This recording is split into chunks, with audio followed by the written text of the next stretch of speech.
గింజ కూడా కొనట్లే, పంట ఉత్పత్తుల కొనుగోళ్లపై కేంద్రాన్ని ప్రశ్నించాలి. బెంగాల్ ఎన్నికల వల్లే హమాలీల కొరత ఏర్పడ్డది. రైతులు పండించిన ప్రతి ధాన్యం గింజను కొంటాం. వామపక్ష నేతలతో సమావేశంలో ముఖ్యమంత్రి రేవంత్ రెడ్డి. 40 లక్షల టన్నులకు పైగా ధాన్యం రోడ్లపైనే ఉన్నది. వర్షాలు పడితే పంట దెబ్బతినే ప్రమాదం ఉన్నది. సిపిఎం సమస్యను పరిష్కరిస్తామని హామీ ఇచ్చిన రేవంత్ రెడ్డి.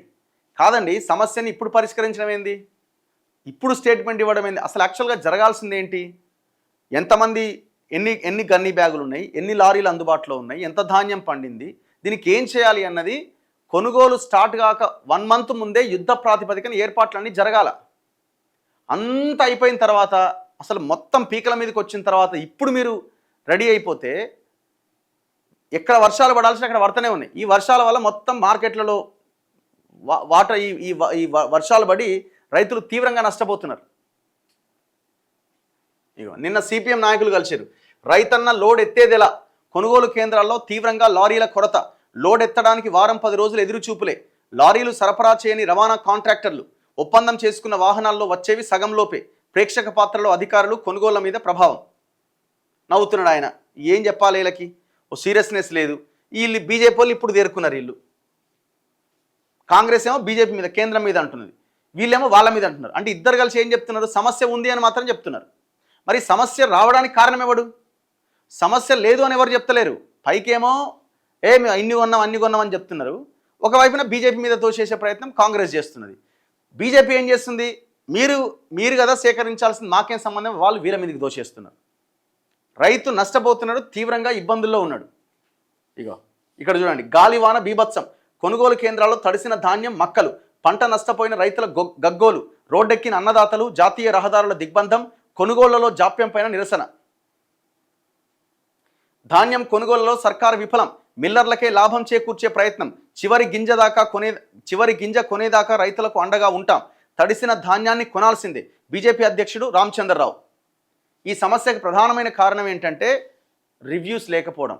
ఇప్పుడు ఆయన వ్యవసాయ శాఖ మంత్రి తుమ్మల నాగేశ్వరరావు, ఈయనెవరు సివిల్ సప్లై ఉత్తమ్ కుమార్ రెడ్డి, మరి వీళ్ళంతా ఏం చేస్తున్నారండి? ఇగో నిన్న ఈ లారీల కొరత ఒకటి ఉన్నది. లారీల్లో లోడ్ చేసిన తర్వాత కూడా మరి అది ఎక్కడ డంప్ చేయాలా? దాదాపు 1-2 రోజులు ఆ లారీల డ్రైవర్లు వెయిట్ చేయాల్సిన పరిస్థితి వస్తున్నది. ఒక చిన్న ఎగ్జాంపుల్, నేను ఒక వీడియో పెట్టినారు మన వాళ్ళే.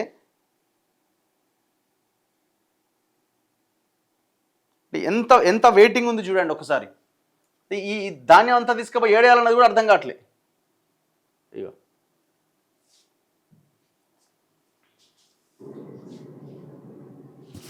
ఈ లారీలు వర్షాలు ఉన్నాక గోదాములలో పోకుండా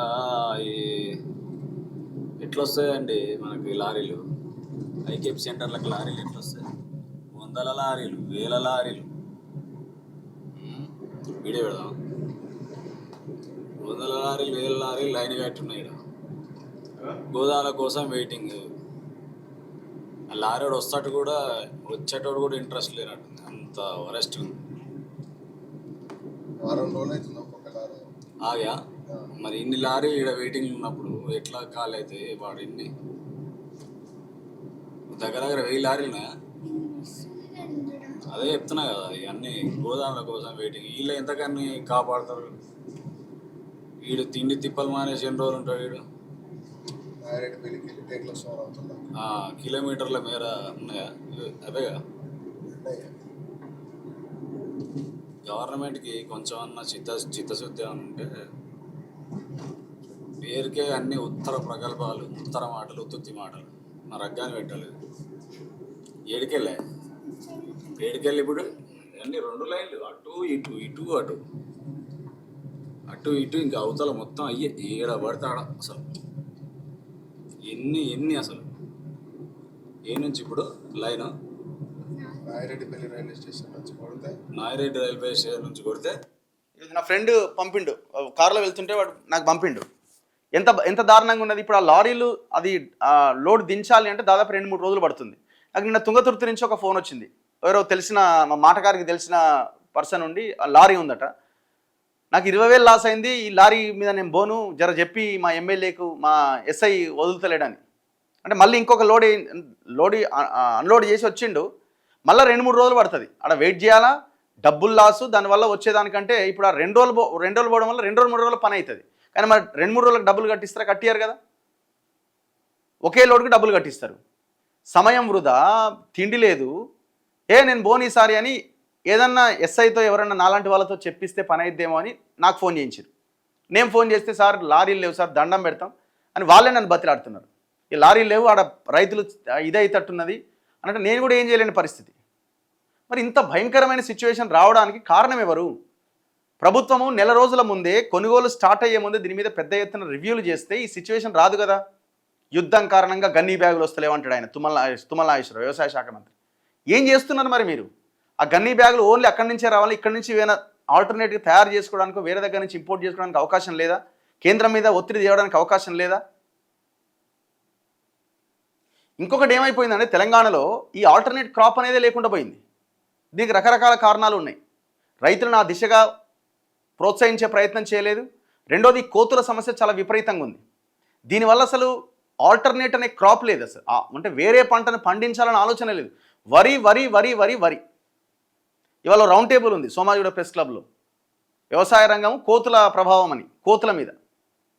అంటే ఈ కోతుల వల్ల ఏ కూరగాయల పంటలు కానీ, ఏ పండ్ల తోటలు కానీ, ఇంకే రకమైన ప్రత్యామ్నాయ పంటలు కానీ సాగు చేయలేనటువంటి పరిస్థితి ఉన్నది. ఇవన్నీ కారణాలు. ఎవరు చేయాలి దీన్ని? ఇది బాధ్యతతో ప్రభుత్వం చేయాలి.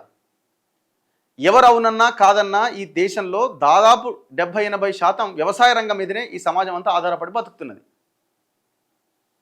మరి ఆ రంగాన్ని కాపాడాల్సిన బాధ్యత ఎవరిది?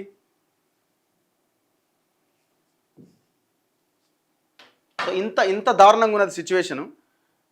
ఇప్పుడు వీళ్ళు కొనుగోలు చేయడం లేట్ అవుతున్నది, అక్కడ వర్షాలు పడుతున్నాయి. ఈ అకాల వర్షాలతో ఇంకా దారుణంగా దెబ్బతింటున్నారు. ఏం చేయాలో అర్థం కాక మధ్యలో దళారులకు అమ్మేసుకుంటున్నారు. ఏం చేస్తారు మరి? ఉన్నది కూడా పోయేటట్టున్నది కదా. మీరు ఇక్కడ తిరిగే బదులు ఢిల్లీలో కూర్చోండి, ఎందుకు లేట్ అవుతుందో అని. లేదంటే ముఖ్యమంత్రి ఇంటి దగ్గర కూర్చోండి, ఎందుకు లేట్ అవుతుందో అని.